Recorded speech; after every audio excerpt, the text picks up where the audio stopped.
We have a hollow cylinder that's aligned with the z-axis, and it has a radius of a. And on the outer wall of the cylinder, a sheet current density is flowing of magnitude k sub z and in the direction a sub z.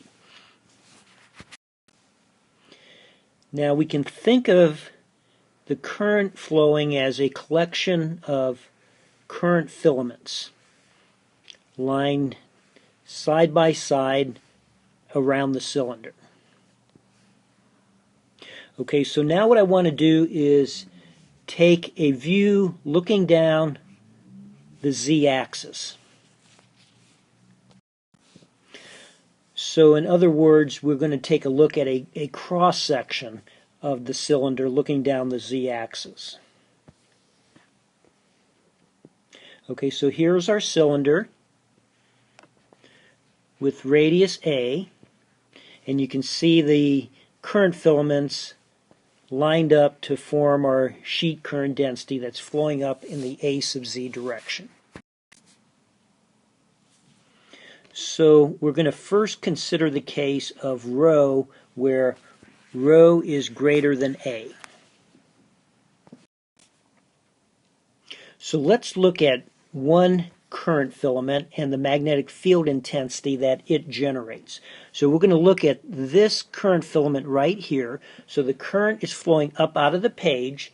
So we know if we put the fingers of our right hand, our thumb of our right hand in the direction of the current flow, our right fingers will point in the direction of the magnetic field intensity lines, which will form these closed circles around the filament. So now if we look at this current filament right here, the magnetic field intensity lines will form closed circles around it like this.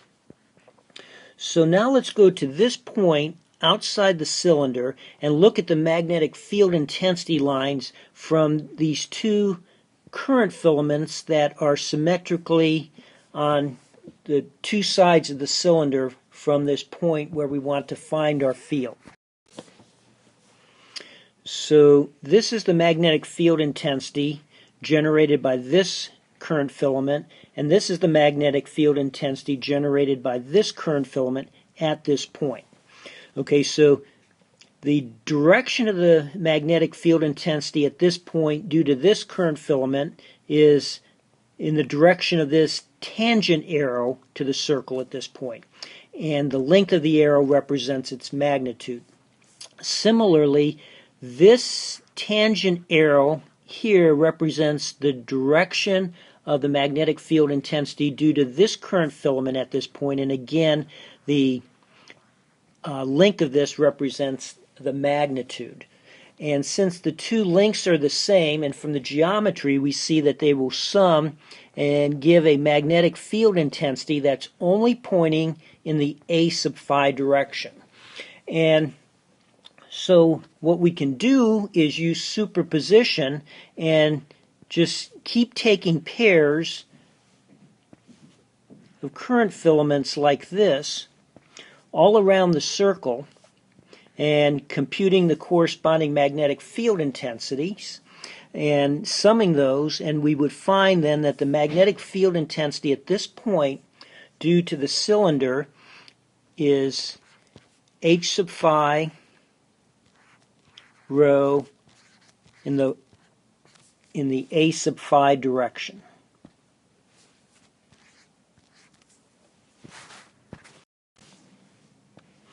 And because of the cylindrical symmetry, we would get that result at any point we would go. If we went and summed up all the contributions to the magnetic field intensity due to all these filaments, the field at any point would be in the A sub phi direction. So we've just argued that the magnetic field intensity lines outside the cylinder will be these closed circles that are centered on the cylinder.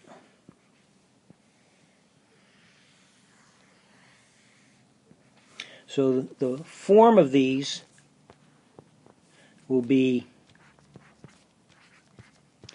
h sub phi in the phi direction, and the magnetic field intensities will not depend on phi because of the cylindrical symmetry, and also it won't depend on z because we're assuming the cylinder is of infinite extent in the c direction.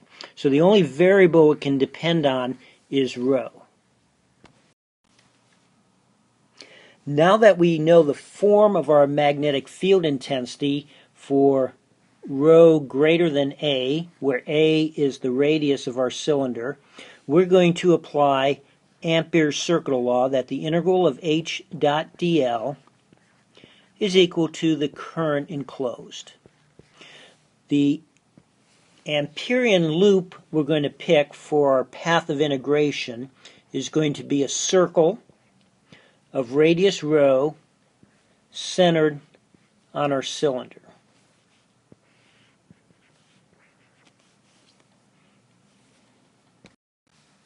So let's pick the direction of our integration as counterclockwise.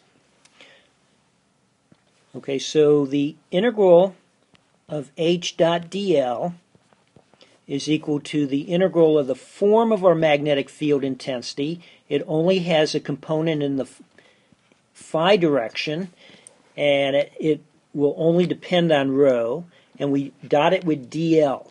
In cylindrical coordinates, dl will be the following. If you change rho by an amount d rho, you move a distance of d sub rho in the a sub rho direction.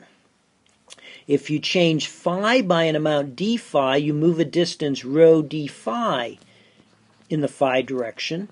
And if you change z by an amount dz, you move a distance dz in the z direction. Okay, so looking at distributing these terms, a phi dot a rho is 0 and a phi dot az is 0. A phi dot a phi is 1, and that will be the only term we're left with. So this dot product reduces to the integral of h sub phi times rho d phi. Now, doing the path integral around this Amperian loop here, rho is being held constant, and because rho is being held constant, the magnetic field intensity in the phi direction is a constant. So these two terms can be moved to the left of the integral.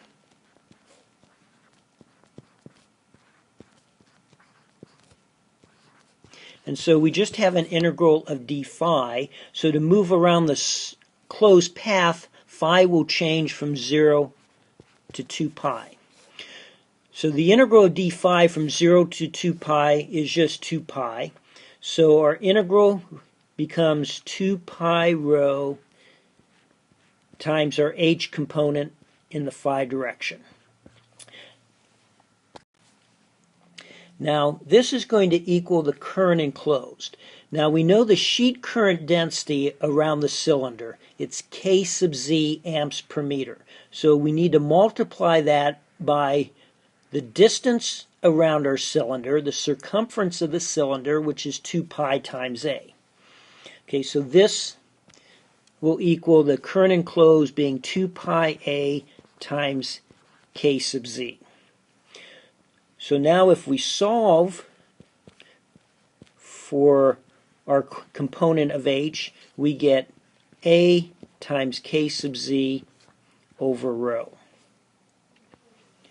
Okay, so for rho greater than A, the magnetic field intensity is A times the sheet current density over rho, and it's in the phi direction.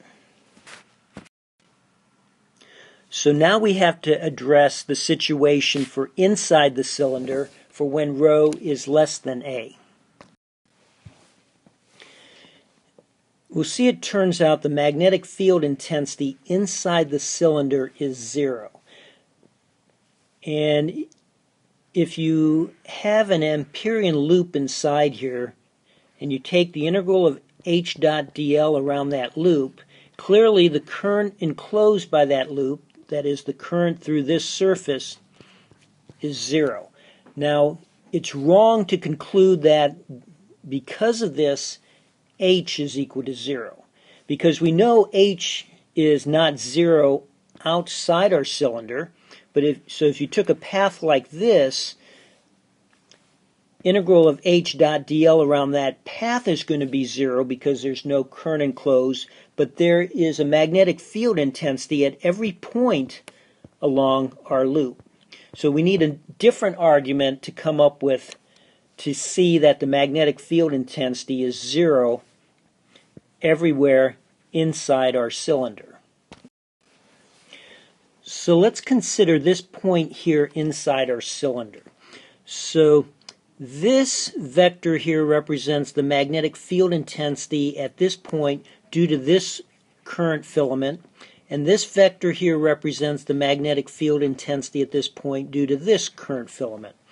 And so from the geometry we see those will add and give an overall contribution to the magnetic field intensity represented by this vector pointing to the left.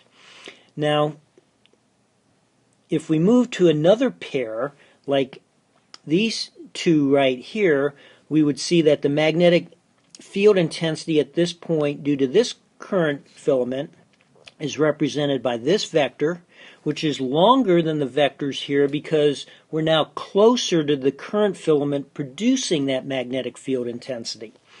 And this magnetic field vector represents the magnetic field intensity at this point due to this current filament. So these two are going to add to give a component pointing to the right. As you sum up the contributions to the magnetic field intensity at this point due to each set of pairs of current filaments, you find the result is the field is pointing either in the A sub phi or the minus A sub phi directions. So you can conclude that the magnetic field intensity inside our cylinder only has a component in the phi direction, and because of the symmetry will only depend on rho. So now we're going to apply Ampere's circuital law to this Amperian loop. So dl will be rho d phi in the phi direction, and h will have this form here. So a phi dot a phi is 1, so here is our integrand, and the current enclosed here will be 0. So rho is a constant on our Amperian loop, so we can remove rho and h to the left of the integral. So this integration will give us a 2 pi, and the only way for this result to equal 0 is if our magnetic field intensity inside our cylinder is actually 0.